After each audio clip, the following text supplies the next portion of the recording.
Bonjour à tous, très content de vous retrouver dans cet épisode du Café des Artistes. Aujourd'hui, je réponds à la question de Marie qui me demande « Faut-il débuter sur des petits ou sur des grands formats ?»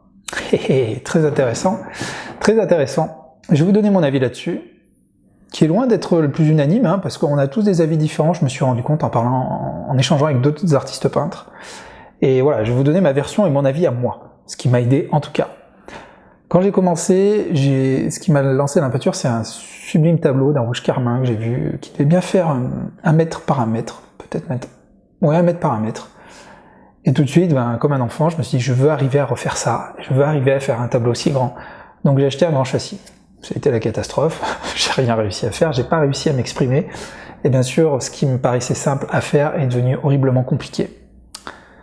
C'est souvent ça, hein, quand on se lance dans l'abstrait ou dans la peinture et qu'on n'y connaît rien, on se dit « Waouh, je vais faire ça, ça », et puis on est plein de désillusions. Enfin, en tout cas, on va vite être ramené aux choses rationnelles et on va se rendre compte, tout simplement en pratiquant, que c'est compliqué. Le grand format, pour moi, il n'est pas adapté aux débutants. Il n'est pas adapté aux débutants parce qu'il complexifie le départ, l'approche justement de la peinture. Plus vous allez avoir d'espace à recouvrir, plus vous allez devoir arriver à gérer tout cet espace correctement. C'est-à-dire gérer les proportions, gérer convenablement la composition. Gérer convenablement la composition, disposition de tous les éléments, la peinture, les différentes couleurs, arriver à mettre de la profondeur, rehausser les couleurs, tout ça, c'est presque impossible quand on commence. Donc le mieux, c'est de prendre un petit châssis.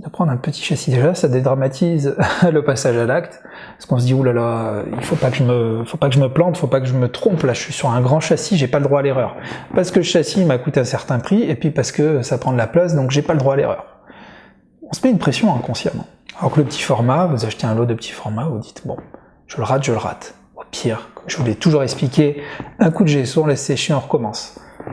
Donc le petit format, voilà, c'est déjà une bonne première raison. Deuxième raison, c'est que vous allez beaucoup plus facilement arriver à vous projeter sur le petit espace qui est devant vous, sur le petit format, et vous n'allez pas avoir besoin de travailler dans le détail.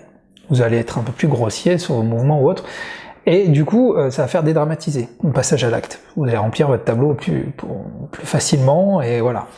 Et d'ailleurs, pour aller jusqu'au bout de la démarche, ce que je vous recommande, c'est de commencer avec un spalter. Un spalter qui est une sorte de brosse assez large, et pas avec un petit pinceau tout fin. Voilà, ça c'est pareil. Donc vous commencez avec un spalter d'une assez bonne grande taille, et un petit châssis, comme ça vous allez vous rendre compte qu'en 2-3 coups, déjà vous recouvrez votre peinture. Ça vous permet aussi, vous recouvrez votre toile. Vous allez aussi pouvoir arriver à mélanger, à faire plein de petites choses, et ça vous permet par étapes, tout doucement, de découvrir comment fonctionne votre peinture acrylique. Donc voilà, c'est ce que je vous recommande et vous préconise, c'est le petit format, avec un spalter. Pareil pour les couleurs, hein, je glisse, c'était pas dans la question, achetez pas 36 000 couleurs, achetez juste vos couleurs primaires. Cyan, magenta, votre jeu de primaire. Juste ces 3 couleurs avec, vous allez pouvoir faire des mélanges, faire vos autres couleurs. Ça prendra pas trop de place, ça va vous permettre, grâce au mélange, de découvrir la peinture, comme je vous l'ai toujours dit.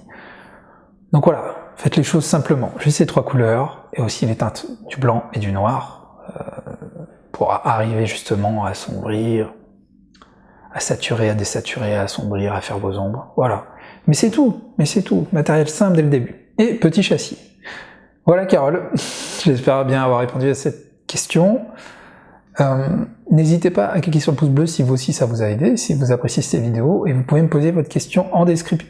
Et vous pouvez me poser votre question avec le lien qui est dans la description, ça va vous amener sur un formulaire, vous pourrez me poser une question, puis question courte s'il vous plaît, et voilà. Vous pouvez aussi vous abonner, c'est ma chaîne secondaire dans laquelle je réponds à votre question chaque semaine, il y a 2 questions.